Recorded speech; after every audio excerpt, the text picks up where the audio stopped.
Students, whatever homework is given to you, you have to submit it on the very next day between 8 am to 1 pm to the given WhatsApp number, and it is compulsory to submit your homework as your attendance will be marked on the basis of your submission.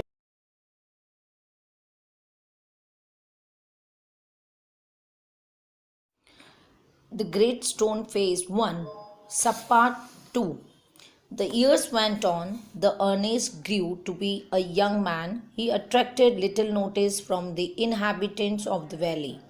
They saw nothing remarkable in his way of life except that when the labor of the day was over, he still loved to gaze upon the great stone face.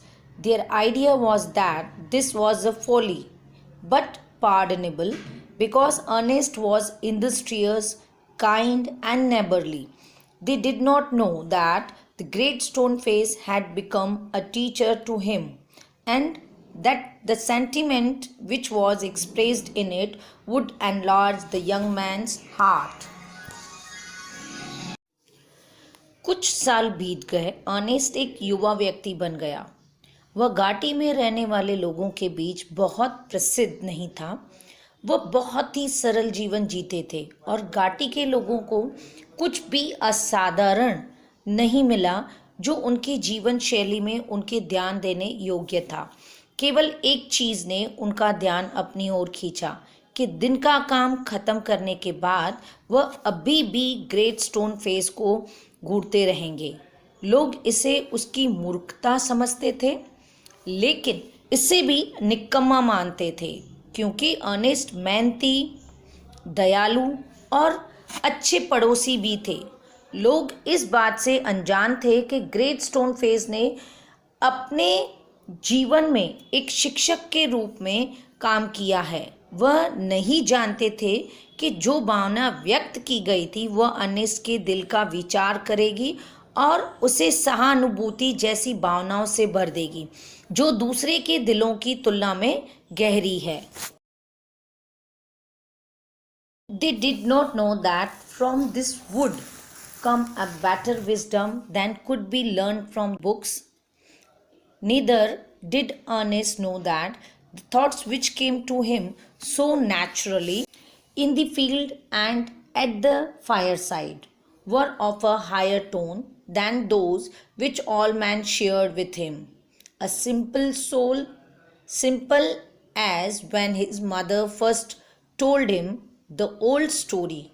He beheld the marvelous face looking down the valley and still wondered why its human likeness was so long in coming. जिस ज्ञान से उन्होंने इसे हासिल किया वह किसी भी पुस्तक को पढ़ाने से बेहतर था और घाटी के लोग इससे अनजान थे। यहाँ तक कि खुद अर्नेस्ट को भी नहीं पता था कि जो विचार इनके पास स्वाभाविक रूप से खेतों में और आग के पास आते थे वह उनसे कई ज़्यादा जटिल और श्रेष्ठ थे। एक साधारण और सीधी सादी आत्मा जैसा कि वह बनी रही जैसे वह तब थी जब उसकी माँ ने पहली बार उसे पुरानी भविष्यवाणी के बारे में बताया था। उन्होंने अभी भी अपने बेहद शुद्ध और अच्छे दिखने वाले चेहरे को बरकरार रखा, जो घाटी में इस वजह से देखने की कोशिश कर रहे थे कि ग्रेट स्टोन फेस के मानव अवतार के आने में इतना समय क्यों लग रहा है। By this time, poor Mr. Gathergold was dead and buried. His wealth, which was the body and spirit of his existence, had disappeared before his death. Since the melting away of his gold, it had been generally agreed that there was no great likeness, after all, between the ruined merchant and the majestic face upon the mountain. उस समय तक mister गैदरगोल्ड, जिन्हें पुरानी भविष्यवाणी में आदमी माना जाता था, वह मर गए और उन्हें दफन कर दिया गया। दफन it means buried.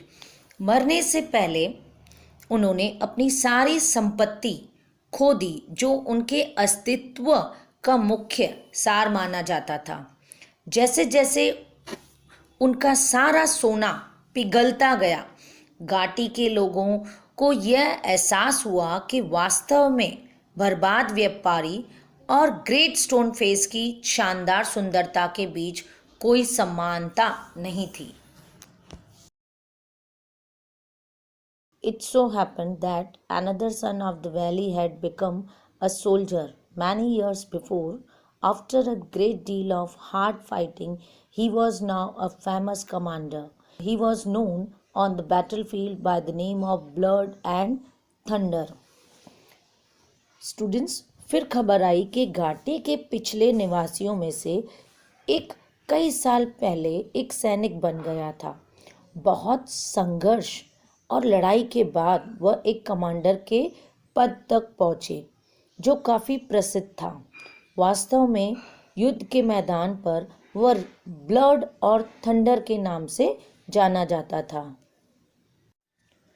Old and tired now, he had lately expressed a desire to return his native valley. The inhabitants, his old neighbors, and their grown-up children prepared to welcome the renowned commander.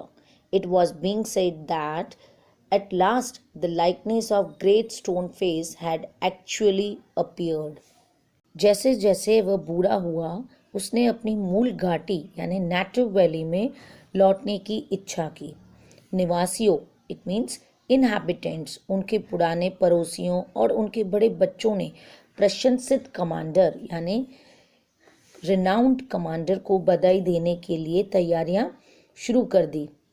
एक शब्द भी घाटी में फैल गया कि भविष्यवाणी में जिस महान समानता की बात की गई थी वह प्रकट हुई थी। Great, therefore, was the excitement throughout the valley, and many people who had never once thought of glancing at the great stone face now spent much time in gazing at it, for the sake of knowing exactly how General Blood and Thunder looked. घाटी में उत्साह बढ़ गया, it means excitement, और यहाँ तक कि जिन्होंने कभी ग्रेट स्टोन फेस को देखने के बारे में सोचा भी नहीं था, उन्होंने घंटों इसे देखना शुरू किया, बस यह अनुमान लगाने के लिए कि वास्तव में जनरल ब्लड एंड थंडर कैसा दिखता है। On the day of General's arrival, Ernest and all other people of the valley left their work and proceeded to the spot where a great banquet had been prepared. Soldiers stood on guard, flags waved, and the crowd roared. Ernest was standing too far back to see Blood and Thunder's face. However, he could hear the several voices. General blood and thunder के आगमन it means arrival के दिन Ernest सहित सभी ने अपने काम को उस स्थान पर इकट्ठा करने के लिए जल्दी छोड़ दिया जहां जनरल का स्वागत करने के लिए एक दावत इट मीन्स फीस्ट तैयार की गई थी। उसे अभिवादन इट मीन्स वेलकम करने के लिए सैनिकों को पहरे पर खड़ा किया गया था। झंडे लहराए गए और वीर उत्साह में चिल्लाया, it means crowd roared with excitement. Ernest दूर खड़ा था और स्वयं जनरल को नहीं देख सकता था, लेकिन वह निश्चिंत रूप से कई आवाजें सुन सकता था। It's the same face exactly, cried one man dancing for joy. Wonderfully like it. That's a fact, replied another. And why not? Cried a third. He is the greatest man of this or any other age beyond a doubt.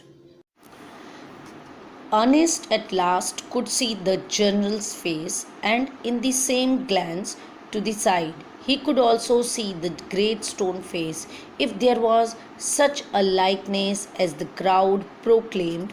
Ernest could not recognize it. Fear not, Ernest, said his heart, as if the great stone face was whispering to him. Fear not, Ernest, he will come. क्योंकि वह सभी उम्र का सबसे बड़ा आदमी है। उस क्षण तक यानी एट लास्ट अर्नेस्ट जनरल के चेहरे को इस तरह से देखने में कामयाब रहे कि वह उनके बगल में ग्रेट स्टोन फेस भी देख सके। घोषित भीड़, घोषित इट मीन्स अनाउंसमेंट, भीड़ इट मीन्स क्राउड, भीड़ की तरह अर्नेस्ट को दोनों के बीच कोई समानता नहीं मिली, समानता यानी लाइकनेस, लेकिन एक ही समय है वह अपने दिल की बात सुन सकता था कि उसे चिंता ना करे, जैसे कि यह महान स्टोन फेस खुद उसे बता रहा था कि वह आदमी आएगा। I hope you have understood this lesson.